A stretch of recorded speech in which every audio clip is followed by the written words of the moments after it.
Quem tá falando é o João, do canal Brasil Airsoft, mano. E hoje mesmo eu tô aqui só pra avisar vocês que vai sair nosso novo canal aí, pode crer.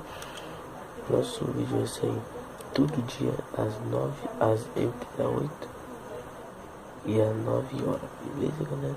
Então, mano, vai ser de Airsoft, beleza? Porque eu tenho minha primeira, mano, que não é realmente um Airsoft, beleza? É uma arma de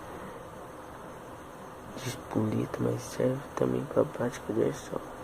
Eu já tenho ela faz tempo, você pode ver que aqui, ó, tá estragada, tem um buraco aqui, ó, mano, ó. Aqui, ó, um buraco aqui, ó, entendeu? E é isso, mano. Nosso canal assiste aí, beleza? Espero que vocês gostem, ó. Essa arma assim, ó, coloca aqui, a espoleta acabou, eu pratico muito airsoft aqui. Eu mesmo tenho meu próprio campo de airsoft, é uma mata aqui no fundo de casa. Eu amo trocar tiro no meio da mata aí, beleza? Nós é de menor, mas temos bons responsáveis adultos por nós, beleza?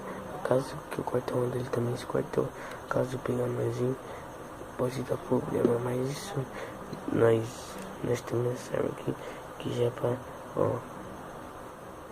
Vou ver se consigo focar aqui, ó. Hoje a câmera tá ruim. Então, galera, é isso.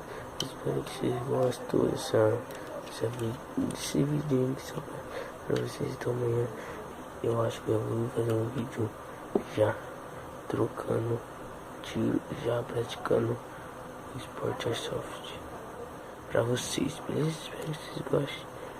E é isso.